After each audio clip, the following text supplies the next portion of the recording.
दोस्तों, मैं डॉक्टर वकील खान आज की इस वीडियो में आपको बताता हूँ कि अगर हमारे शरीर की कोई भी हड्डी टूटती है यानी फ्रैक्चर होता है, चाहे वो हाथ की हड्डी हो, चाहे पैर की हड्डी हो, चाहे पसलियां हो या सिर की हड्डी हो, तो फ्रैक्चर कितने दिनों में जुड़ता है, यानी वो फ्रैक्चर जो है हीलिंग कितने दिनों में होती है और उसकी क्या क्या स्टेज होती है, ये सारा मैं आज की इस वीडियो में आपको बताने जा रहा हूँ। तो आप फुल वीडियो लास्ट तक देखें तो आपके सारे डाउट क्लियर हो जाएंगे हड्डी के फ्रैक्चर के बारे में, बोन फ्रैक्चर के बारे में।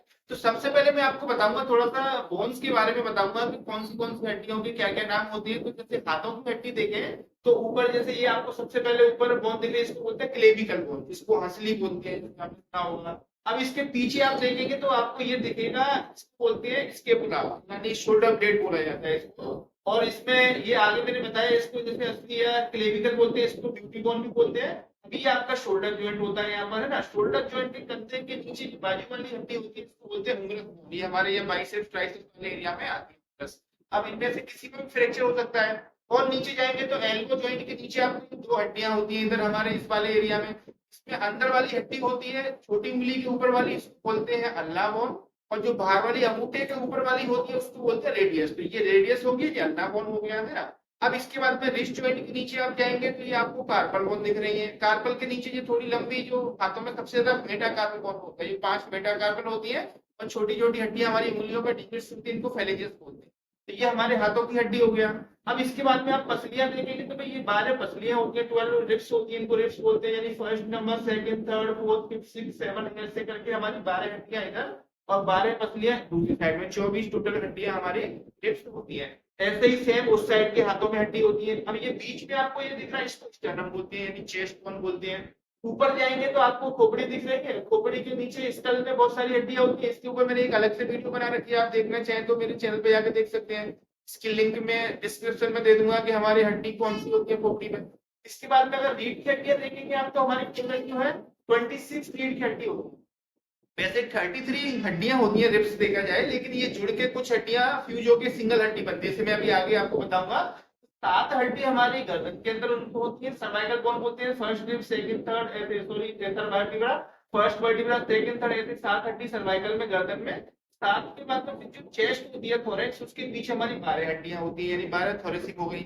इसके बाद में 5 लंबर में होती है, जो पेट के पीछे वाले कमर वाले एरिया में होती है। फिर 5 हड्डी जो होती है जिनको हम बोलते हैं सेंट्रम, ये जुड़ के एक हड्डी बन जाती है, यानी 5 वर्टिब्रा, यानी रीढ़ की हड्डी 5 होती है, लेकिन 5 और जुड़ के सिंगल हड्डी बनती है, इसको सेक्रम बोलते हैं।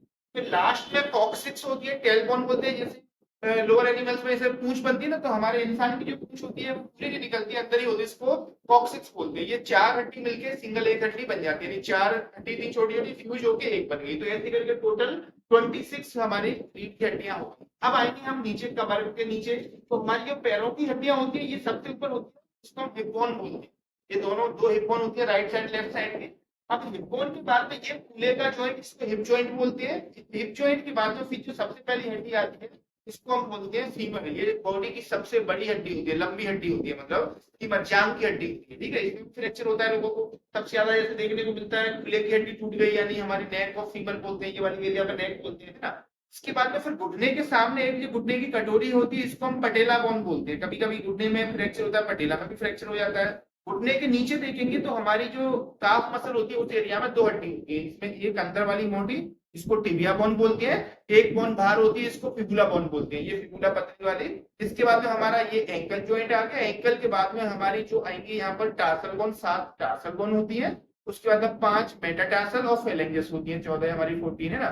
तो ये हमारी बॉडी की लगभग पूरी हड्डी मैंने आपको बता दी है। अब आते हैं इनमें फ्रैक्चर होता है। तो देखो किसी भी बोन में फ्रैक्चर हो, यानी हमारी चाहे हाथों की हड्डियां हो चाहे पैरों की हड्डियां हो, तो इनका एक एवरेज टाइम रहता है हीलिंग होने का, यानी स्टेज होती है इनकी, मतलब फ्रैक्चर होने की, ठीक होने की। तो जैसे ही हमारे बॉडी में फ्रैक्चर होता है तो इसमें 4 स्टेज में हमारी हड्डी जुड़ती है। 4 स्टेज में पहली हड्डी होती है हमारी, इसको हम बोलते हैं हीमाटोमा, यानी स्वेलिंग वाली स्टेज आती है। स्वेलिंग वाली स्टेज के बाद फिर जिनको पूरा डिटेल में आगे बताने वाला हूँ आपको, लास्ट तक देखिए वीडियो। फिर इस वाली स्टेज के बाद दूसरी स्टेज आती है हमारी, जिसको हम बोलते हैं soft callus stage. Soft callus बनता है ये। फिर तीसरी स्टेज आएगी हार्ड कैलस। फिर लास्ट वाली स्टेज आएगी रीमॉडलिंग। तो पहले हम बात करेंगे सॉफ्ट कैलस क्या होता है। तो दोस्तों जैसे ही हमारी हड्डी टूटती है, फ्रैक्चर होता है, चाहे कैसे भी हो, आप गिर गए, एक्सीडेंट हो गया, चोट लग गई, कुछ भी XYZ फ्रैक्चर हुआ किसी भी हड्डी में, तो उस जगह पर सूजन आ जाती है, स्वेलिंग आ जाती है। तो स्वेलिंग आने से क्या होता है दोस्तों, वो स्वेलिंग क्यों आई, क्योंकि वहां की जो खून की नसें वो टूट गई है ना। अब जब खून की नसें टूटेंगी तो भाई उस जगह खून इकट्ठा हो जाएगा, तो सूज जाएगा वो जगह, तो स्वेलिंग हो जाएगी। उसी स्वेलिंग वाली स्टेज को बोलते हैं हीमेटोमा। ये स्टेज आती है फ्रैक्चर होने के बाद से लेकर के करीबन जो है 5 से 7 दिनों तक, एक हफ्ते तक ये स्टेज मतलब सूजन वाली रहती है। अब वो सूजन के अंदर जो ब्लड इकट्ठा हुआ था उसमें से धीरे धीरे वहां पर हड्डी बनना स्टार्ट होती है, तो उसको हम बोलते हैं, जो हड्डी बनती है सॉफ्ट कैलस, यानी पहले सॉफ्ट हड्डी बनती है, फाइब्रोकार्टिलेजिनस कैलस बनता है, फाइबर और कार्टिलेज से बनता है। तो उस वाली स्टेज को सॉफ्ट कैलस ये स्टार्ट होता है यानी 2 हफ्ते से लेकर 3 हफ्ते तक, यानी ऐसे मानिए आप 7 दिन से लेकर 20 से 25 दिन तक वहां पर एक सॉफ्ट कैलस बन जाएगा। इसके बाद में फिर जो तीसरी स्टेज आएगी दोस्तों, वो होती है हमारी हार्ड कैलस। हार्ड कैलस बोलते हैं जिस जगह सॉफ्ट हड्डी बनी थी, वही सॉफ्ट हड्डी हमारी मजबूत पक्की हड्डी में बदल जाएगी, इसको हार्ड कैलस बोलेंगे, यानी पक्की हड्डी नीचे होगी उसी टाइप की हड्डी बनती है। ये स्टेज होती है दोस्तों करीब जो है 20-25 दिन से लेकर के मान के चलिए आप, यानी कि करीब 25 दिन से 20-25 दिन से लेकर के 40-45 से 60 दिनों तक ऊपर नीचे हो जाता है। 45 से 60 दिनों तक ये वाली हड्डी बन जाती है, यानी कि हार्ड कैलस बन गया। अब हार्ड कैलस बन गया यानी पक्की हड्डी बन गई। जैसे कोई रॉड टूट गई लोहे की और उस पर आपने बेल्डिंग करा दी, तो बेल्डिंग कराते तो ओवर ग्रोथ होती है ना, बहुत सारी मोटी हड्डी यानी बेल्डिंग हो जाती है, जैसे लोहे की बेल्डिंग कराते हैं ना अपन, तो वैसे ही हमारी हड्डियों में बेल्डिंग हो गया यानी मोटी हड्डी होगी। अब क्या होता है, उस हड्डी को पहले ही ऐसा शेप देना होता है, तो 45 से 60 यानी 2 महीने तक तो हड्डी पक्की बन गई, लेकिन मोटी हो गई वो जगह। अब उस जगह को पतला होना होता है, तो उस स्टेज को बोलते हैं रीमॉडलिंग।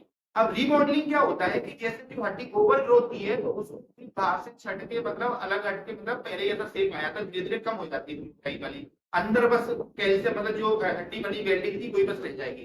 तो रीमॉडलिंग होगी हमारी, यानी 3 महीने से लेकर के मतलब 2-3 महीने के बाद से लेकर 2 साल तक चलती रहती है धीरे धीरे। पहले ऐसी हड्डी हमारी में बच जाएगी, लेकिन हड्डी तो हमारी जुड़ गई 45 से 60 दिन यानी 2-3 महीनों के अंदर ही। उसके बाद धीरे धीरे अपनी स्टेज चलती रहती है रीमॉडलिंग, यानी पहले ऐसी हड्डी हो जाती है, स्टेज उसका अंदर से घुल जाएगी, मतलब धीरे धीरे रिमूव हो जाएगी, बाहर से ऊपर जो हड्डी बनी है ना वो पूरी हट जाएगी धीरे धीरे। जैसे आप क्या कहते हैं बेल्डिंग कराई, बेल्डिंग के बाद ग्राइंडर से आप घिसवा देते ना चीज को, तो पहले ऐसी स्मूथ हो जाती है, तो वैसे हमारी हड्डी रीमॉडलिंग स्टेज बोलती है। ये हमारे लास्ट तक चलती रहती है। तो ये स्टेज होती है, आपको आई होप समझ में आई होंगी। अगर आपको इसमें किसी में फ्रैक्चर हुआ है कोई भी हड्डी में, तो आप मुझे कमेंट करके जरूर बताएं कौन सी हड्डी में फ्रैक्चर हुआ है, कितने दिन हुए हैं। और इसके अलावा एक और पॉइंट बोलूंगा आपको, देखो हड्डी जुड़ने का भी आपको बताता हूँ कि किस हड्डी में हमें ऑपरेशन की जरूरत पड़ती है, कौन सी हड्डी बिना ऑपरेशन की यानी प्लास्टर से जुड़ जाती है। तो देखो एक फ्रैक्चर होता है, जैसे मान लो चलो ये हड्डी थी, अब फ्रैक्चर हल्का था, यानी यहाँ से हड्डी टूटी और अपनी जगह बस क्रैक हो गई है, वो जैसे कोई हल्की चोट लगी, क्रैक होगी, अपनी जगह से अलग नहीं हुई है वो हड्डी, तो क्रैक इसको हेयरलाइन फ्रैक्चर बोलते हैं, यानी हड्डी क्रैक हो गई एक तरह से, लेकिन अलग अलग नहीं हुई है, बहुत ज्यादा हैवी तरीके से एक्सीडेंट नहीं था, हल्का था। तो इसमें अगर आप प्लास्टर करवाते हैं, एक्सरे में देख के समझ में आ जाएगा, तो अगर इसमें आप प्लास्टर भी कराएंगे तो उससे वो 2-3 महीने में जुड़ जाएगा। लेकिन अगर वो हड्डी टूट के बहुत ज्यादा दूर हो गई या 2-3 टुकड़ों में टूट गई, तो फिर उसको सर्जन जो होंगे, हड्डियों के डॉक्टर जो होंगे, वो पास में ला करके या तो उसके अंदर नेल डाल देंगे, रॉड डाल देंगे जैसे आपने सुना होगा, या ऊपर से प्लेट लगा देंगे, जिससे कि वो हड्डी इधर उधर ना हो। इसलिए किया जाता है प्लास्टर और ये तेल वगैरह, यानी ये इसलिए डाली जाती है कि भाई हड्डी है, अब हाथ पैर हिलेगा डुलेगा तो हड्डी हिलती डुलती रहेगी, तो चिपकेगी नहीं। जैसे मान लो आपको कोई चीज चिपका दी है, अब आपने फेविकोल लगाया या कोई दूसरा गम लगाया, उसको बार बार आप हिला रहे डुला, तो चिपकेगी क्या? वो नहीं चिपकेगी। तो हमें वो स्टेबल रखनी होती है, तो स्टेबल रखने के लिए या तो हम रॉड डाल देते हैं अंदर, या फिर बाहर से प्लेट लगा देते हैं, और या फिर प्लास्टर से जोड़ते हैं अगर कम हड्डी टूटी है। तो इस टाइप से ऑपरेशन डिसाइड किया जाता है, और वही सेम फिर प्रोसेस जो है बॉडी हील्स इससे दोबारा, यानी पूरी हड्डी टूटी है। लेकिन इसमें भी टाइम ऊपर नीचे हो सकता है दोस्तों। तो टाइम ऊपर नीचे की बात करें तो देखो डिपेंड करता है कि आपकी एज क्या है, आप यंग है तो जल्दी हड्डी जुड़ेगी, ओल्ड एज वालों की थोड़ी लेट जुड़ती है। इसके अलावा फिर आपका जो है कोई प्रॉब्लम तो नहीं है, जैसे शुगर की बीमारी तो नहीं है आपको, या कोई दूसरी प्रॉब्लम तो नहीं है, उसमें थोड़ा लेट हो जाता है। या आपको जैसे एज का भी फैक्टर रहता है, जेंडर का भी फैक्टर रहता है, ठीक है। तो इस टाइप से जो है कुछ फैक्टर कुछ बीमारियों का रहता है। तीसरा सबसे जरूरी है न्यूट्रिशन का, यानी आप कितनी न्यूट्रिशन ले रहे हैं, आपकी बॉडी में कितने न्यूट्रिशन, आप डाइट में क्या क्या ले रहे हैं, उसका भी फैक्टर रहता है। अगर अच्छी डाइट लेंगे तो हड्डी जल्दी जुड़ेगी। तो ये सारा जो है फैक्टर डिपेंड करता है, लेकिन एक एवरेज मैंने अभी आपको बताया उतने दिन में हड्डी जुड़ जाती है। तो वीडियो अगर अच्छी लगी तो लाइक करें, और प्रॉब्लम है तो भाई कमेंट करें। और बहुत सारी वीडियो मैंने और भी एक लैपटॉप से इसी हड्डियों के फ्रैक्चर के ऊपर भी एक वीडियो बना रखी है, आप मेरे चैनल पे जाके देख सकते हैं, या जो ऊपर जो आई बटन पर लिंक आ रहा है उसको खोल के आप देख सकते हैं। और मैं डॉक्टर वकीला में मिलता हूँ ऐसी किसी नेक्स्ट वीडियो में। और अगर लास्ट में कोई रिक्वेस्ट करूंगा कि भाई फर्स्ट टाइम चैनल पर आए हैं या अभी तक चैनल सब्सक्राइब नहीं किया तो चैनल सब्सक्राइब जरूर करें। क्योंकि आपके पैसे तो लगने नहीं है, फ्री में ही करना है। फ्री में करेंगे तो भाई मुझे थोड़ा सा मोटिवेशन मिलेगा, तो मैं आपके लिए और ऐसी नॉलेजेबल वीडियो बनाऊंगा अपने बिजी स्कूल में से टाइम निकाल के। तो मैं मिलता हूँ ऐसी किसी नेक्स्ट वीडियो में। Thank you.